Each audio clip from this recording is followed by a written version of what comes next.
अगर आप कोई प्रॉपर्टी परचेज कर रहे हैं या कोई गाड़ी परचेज करना चाहते हैं तो अब आपको एफबीआर की तरफ से पहले एक सर्टिफिकेट जारी होगा। उस सर्टिफिकेट को आप लैंड रिकॉर्ड डिपार्टमेंट को या जो भी सोसाइटी है उनको दिखाएंगे।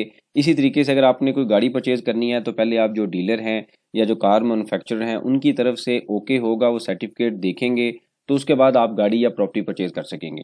ये बजट के अंदर नया एक रूल ऐड किया गया था। अब एफबीआर की वेबसाइट पे उसका एक टेम्पलेट या उसकी एक जो फॉर्म है, जो फॉर्म का जो जिस तरीके से फॉर्मेट है वो भी दिखा दिया गया है।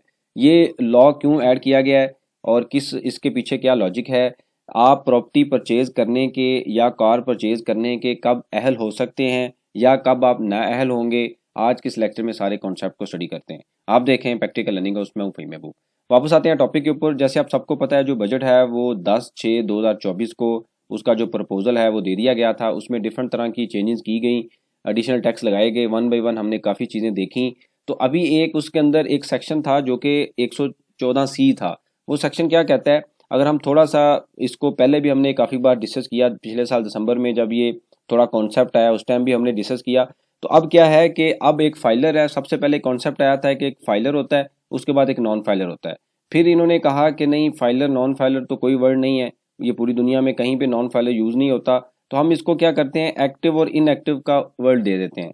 अब क्या हुआ कि अब ये कह रहे हैं कि अब कोई एलिजिबल होगा या इन एलिजिबल होगा, मतलब आप कोई भी चीज़ परचेज करने के या अहल होंगे या क्या होंगे, नाअहल होंगे। अक्सर आपने देखा है कि कोर्ट की तरफ से डिसीजन आता है कि आप जो इलेक्शन है वो नहीं लड़ सकते, नाअहल हो गए आप। सेम इसी तरीके से अब एफबीआर ने भी यही जो फॉर्मेट है वो फॉलो किया है और ये कहा है कि कोई भी चीज़ आपने लेनी है या आप अहल होंगे या नाअहल होंगे, उसके लिए उन्होंने कुछ कंडीशंस दे दी हैं। वो क्या कंडीशन है अभी उसको हम स्टडी करते हैं। उसके बाद उन्होंने क्या कहा कि अगर आप नाअहल हैं तो ना आप प्रॉपर्टी ले सकते हैं, ना आप कार ले सकते हैं, और बैंक अकाउंट को भी कहीं ना कहीं उन्होंने लिंक किया है। अब इसके पीछे कंडीशंस क्या हैं, पहले मैं आपको वो दिखाता हूँ, बता देता हूँ। उसके बाद हम देखेंगे कि जो फॉर्म आया है ये अभी ऐड किया गया है वेबसाइट पे और फिर उसके बाद रिमूव भी कर दिया गया है, उसके पीछे क्या रीज़न है। तो सबसे पहले ये होता है कि जब इसकी एग्जांपल मैं आपको ऐसे देता हूँ कि जब भी कोई प्रॉपर्टी परचेज करता है तो प्रॉपर्टी परचेज करते हुए जो फाइलर के लिए रेट है वो 3% है और नॉन फाइलर के लिए रेट पहले डबल रेट होता था 6%।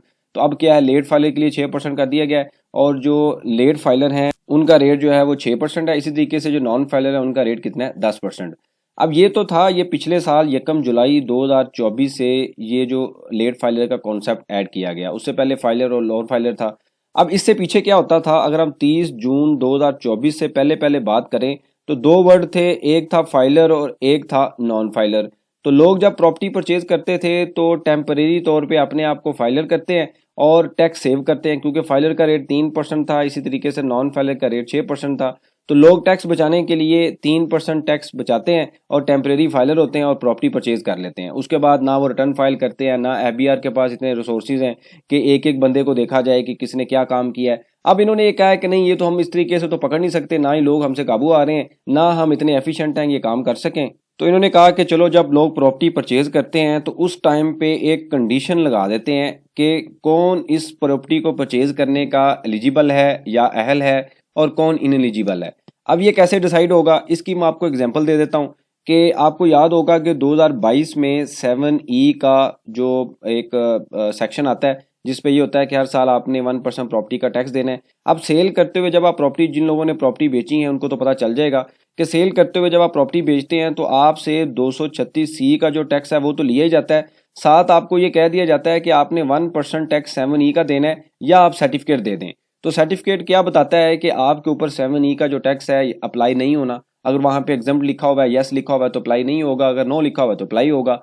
अब ये एक कंडीशन उन्होंने पिछले 2-3 सालों में ऐड की। अब क्या हो रहा है कि अब नई कंडीशन ऐड हो गई है कि क्या प्रॉपर्टी कोई ले भी सकता है या नहीं ले सकता। अब उसके ऊपर क्या कंडीशन है, वो ये कंडीशन है कि अगर आपने फॉर एग्जांपल 30/6/2025 को टैक्स रिटर्न फाइल की और आपकी टैक्स रिटर्न में जो कैश एंड कैश इक्विवेलेंट, अब इसकी डेफिनेशन अभी तक उन्होंने नहीं दी कि क्या इसमें बैंक बैलेंस आता है, कैश आता है या आपके एसेट की डिटेल भी आती है। तो हम एग्जांपल लेते हैं कि जो भी बाद में ये डेफिनेशन देंगे या कहेंगे कि कैश एंड कैश इक्विवेलेंट में क्या क्या चीज़ें आती हैं, तो फॉर एग्जांपल आपका 30 जून 2025 पे कैश एंड कैश इक्विवेलेंट की जो वैल्यू है वो 10 लाख है।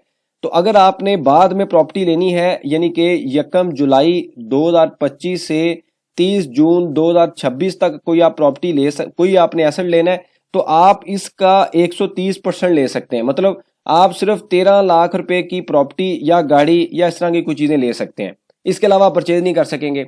ये तो है स्टैंडर्ड। लेकिन अगर फॉर एग्जांपल इस पीरियड में आपने कोई लोन ले लिया, कोई रेमिडेंस आ गई या कुछ भी हुआ, आपकी इनकम बढ़ गई, उसके लिए ये जो सर्टिफिकेट है वहां पे तो वैल्यू नहीं आएगी। अब आपको एफबीआर के ऑफिस में जाना पड़ेगा, वहां पे जाके प्रूव करना पड़ेगा कि मैंने ये पैसे लोन लिए हैं या रेमिडेंस आई है या फलां जगह से इनकम आई है, लिहाजा मेरी जो अब सर्टिफिकेट पे वैल्यू है वो आप 13 लाख ना लिखें या जनरेट ना करें, मुझे मैनुअली जो इनकम वो वेरीफाई करेगा, यहाँ पे सोर्स वेरीफाई करेगा, उसके मुताबिक आपको वो सर्टिफिकेट दे देगा। फॉर एग्जांपल आप ये कहते हैं मैंने 50 लाख बाहर से मेरा है, तो 1 लाख 10 लाख आपका पहला है, 50 लाख ये है, तो लिहाजा मुझे 60 लाख तक अलाउ किया जाए मैं प्रॉपर्टी परचेज कर सकूं। अब ये इससे पहले ऐसे कभी नहीं हुआ। मतलब जो भी चीज आपने परचेज करनी है आप जब मर्जी परचेज कर लें। अब परचेज करने से पहले कंडीशन लगा दी गई है कि आप ले सकते हैं या नहीं ले सकते। अब अगर आपने टैक्स रिटर्न फाइल नहीं की होगी तो जारी बात है सर्टिफिकेट भी जनरेट नहीं होगा। टैक्स रिटर्न फाइल की है, जीरो की कर दी है या सही तरीके से फाइल नहीं की तो फिर भी आप नहीं ले सकेंगे, क्योंकि ये जो फार्मूला है वो यूज नहीं होगा, सर्टिफिकेट नहीं आएगा।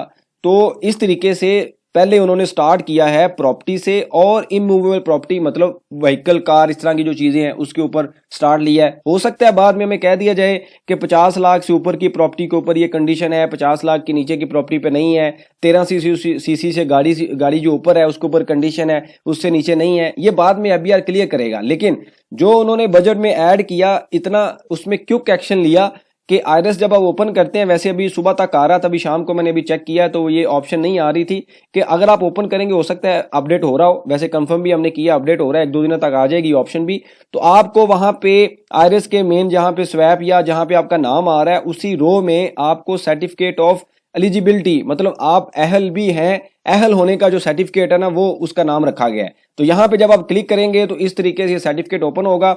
यहाँ पे लिखा होगा कि आपने प्रॉपर्टी अगर लेनी है तो एनटीएन या एफटीएन यानी कि नेशनल टैक्स नंबर या free tax number of authority, for example आपने प्रॉपर्टी लेनी है डीएचए की तो डीएचए का वहां पे एनटीएन लिखेंगे, यानी कि ये सर्टिफिकेट आपने उस अथॉरिटी के नाम बनाना है। ऐसा नहीं है कि जनरल सर्टिफिकेट है। अगर आपने कोई गाड़ी लेनी है, होंडा की गाड़ी लेनी है, तो आपने जनाब होंडा का यहाँ पे एनटीएन लिखना है और उसके बाद आपने अपना आईडी कार्ड नंबर लिखना है। फिर टाइप सेलेक्ट करेंगे, टाइप में 2 चीजें आएंगी, आपने प्रॉपर्टी लेनी है या इमूवेबल प्रॉपर्टी है, मतलब गाड़ी है या प्लॉट है या कोई कंस्ट्रक्टेड प्रॉपर्टी है। उसके बाद क्या है कि जो वैल्यू है वो कितनी है, एसेट की जो वैल्यू है वो कितनी है, वैल्यू ऑफ एसेट कितने की है, 50 लाख की है, 30 लाख की है, कितने की है। और यहाँ पे उसके बाद आप ये लिखने के बाद जब प्रोसीड करेंगे ओटीपी आपको कोड आएगा, और अगर वो टैक्स रिटर्न के साथ या जो क्राइटेरिया जो रूल उन्होंने दिया है उसके साथ मैच होगा तो आपका सर्टिफिकेट जनरेट हो जाएगा। अदरवाइज वो क्या करेगा, रिजेक्ट कर देगा। वो कहेगा जी आप 50 लाख का एसेट ले रहे हैं, आपकी टैक्स रिटर्न में तो इतने पैसे ही नहीं है, आप कहां से ले रहे हैं। अक्सर ऐसे होता था कि लोग ले लेते हैं, शो नहीं करते, बाद में एफबीआर उनको ढूंढता है या उनके पास इतने रिसोर्सेज नहीं है कि एक एक बंदे को देखा जाए। तो अब इन्होंने एक चेक लगा दिया है कि काम होने ही ना दें, काम शुरू से ही रोक दें। जब काम रुक जाएगा तो लोग चीजें नहीं लेंगे, जब चीजें नहीं लेंगे तो ठीक है हमारे पास टैक्स तो नहीं आ रहा, लेकिन लोग भी जो है वो उस तरीके से चीजें एंजॉय नहीं कर रहे। तो ये एक नया एडिशन ऐड की गई है। अब लेट्स सी ये अप्रूव होता है या नहीं होता।